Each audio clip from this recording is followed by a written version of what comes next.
Iran, America, Israel के बीच बातचीत और शर्तों और युद्ध रुकवाने की कवायदों का दौर तो चल ही रहा है, लेकिन ईरान और संयुक्त अरब अमीरात के बीच लगातार तनाव इस बीच बढ़ता जा रहा है। और ईरान ने सऊदी अरब और ओमान से कह दिया है कि उसने अमेरिका इजराइल युद्ध के जवाब में यूएई को जोरदार तरीके से निशाना बनाने की योजना भी बना ली है। वॉल स्ट्रीट जर्नल्स के एक प्रिंट में रिपोर्ट में इस बारे में जानकारी भी दी गई है। ईरान के इस कदम को यूएई और उसके पड़ोसी देशों के बीच फूट डालने की कोशिश के तौर पर भी देखा जा रहा है, और खास तौर पर जब यूएई का संयुक्त अरब अमीरात से हाल के दिनों में तनाव बढ़ गया है। नमस्कार, मैं हूं आशीष त्रिपाठी आपके साथ। और ईरान की चेतावनियां ये दिखाती हैं कि ये खाड़ी क्षेत्र में मौजूद दरारों से भली भांति परिचित है और अमेरिका के साझेदार अरब शासकों को एक दूसरे से दूर करने में लगा हुआ है। इस बीच डोनाल्ड ट्रंप ईरान के नए शांति प्रस्ताव के प्रति काफी असंतुष्ट नजर आ रहे हैं। वे इसे अपर्याप्त बता रहे हैं। उनका कहना है कि ईरान ऐसी बातों की मांग कर रहा है जिनके लिए वो सहमत हो ही नहीं सकते। ट्रंप ने यह साफ कर दिया कि ईरान को परमाणु हथियार बनाने से रोकना उनकी मुख्य शर्त है, और ट्रंप ने एक बार फिर से ईरान पर बमबारी करने की भी धमकी दी है। ट्रंप ने सीज फायर के बाद कई मौकों पर कहा कि वो फिर से युद्ध शुरू नहीं करना चाहते, लेकिन अगर ईरान नहीं माना तो उनके पास युद्ध फिर से शुरू करने के अलावा और कोई विकल्प नहीं होगा।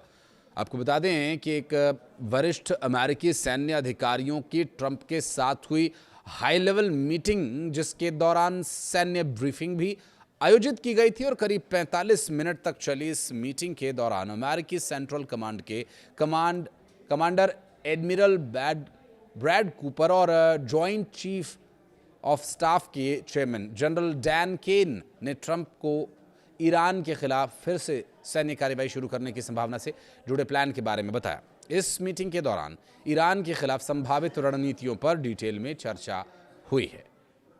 ईरान और अमेरिका के बीच अब भी तनाव की स्थिति बनी हुई है। दोनों देशों के बीच अब तक शांति समझौता नहीं हुआ है।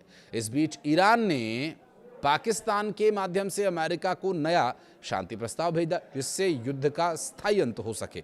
और इस शांति प्रस्ताव के अनुसार अब होर्मुज स्ट्रेट या स्ट्रेट ऑफ होर्मुज, जो भी आप इसे कहते हैं, इस मामले पर एक साथ बातचीत का प्रस्ताव भेजा गया है। और इसके तहत होर्मुज स्ट्रेट को खोलने, अमेरिकी नाकेबंदी को हटाने और कोई हमला न करने की गारंटी पर सहमति बनेगी। इसके अलावा ईरान परमाणु मुद्दे पर चर्चा करने को भी तैयार रहेगा, जिसके बदले में अमेरिका को प्रतिबंधों से राहत देनी होगी। ईरान इसके लिए पाकिस्तान में दूसरे दौर की शांति वार्ता भी चाहता है। अमेरिका के राष्ट्रपति डोनाल्ड ट्रंप ने एक बार फिर यह कहा कि ईरान को परमाणु हथियार बनाने नहीं दिया जा सकता। उन्होंने ये कहा कि अगर आप इससे सहमत हैं तो मैंने जो किया वो पूरी तरह से सफल रहा, क्योंकि हमारी सेना ने उन्हें पूरी तरह से कमज़ोर कर दिया।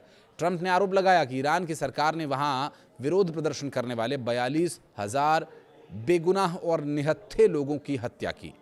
ये एक उग्रवादी समूह है, लेकिन हमने उन्हें पूरी तरह से कमज़ोर कर दिया है और उनकी अर्थव्यवस्था चौपट हो चुकी है। तो वहीं अमेरिका पहली बार ईरान के खिलाफ हाइपरसोनिक मिसाइलों का इस्तेमाल भी कर सकता है, ऐसी भी जानकारी मिल रही है। अमेरिका के सेंट्रल कमांड के कमांडर ने राष्ट्रपति ट्रंप को ईरान के खिलाफ संभावित हमला करने के विकल्पों की जानकारी दी है। फॉक्स न्यूज़ के मुताबिक एडमिरल ब्रैड कूपर ने व्हाइट हाउस के सिचुएशन रूम में ट्रंप के साथ बैठक में विकल्प पेश किए थे, और इसमें यह बताया गया कि अगर ट्रंप दोबारा हमला करने का फैसला ले रहे हैं तो एक छोटा लेकिन बहुत ताकतवर हमला किया जा सकता है।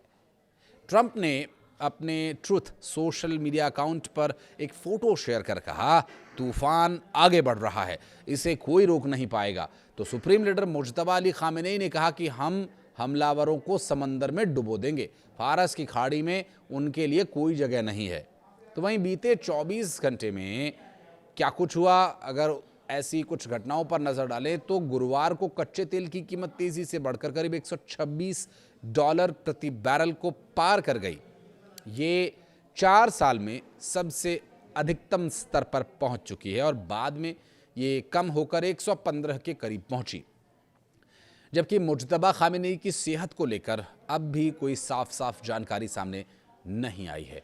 वे अभी तक किसी भी सार्वजनिक कार्यक्रम में नज़र नहीं आए, सार्वजनिक तौर पर नज़र नहीं आए हैं।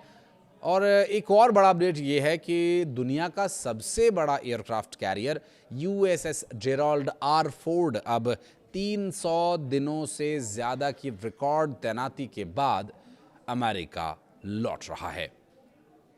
सीज फायर, शांति प्रस्ताव, बातचीत, शर्तें, वार, पलटवार, इन सभी विषयों से जुड़ी कुछ और अपडेट्स लेकर एक और वीडियो में हाजिर होंगे।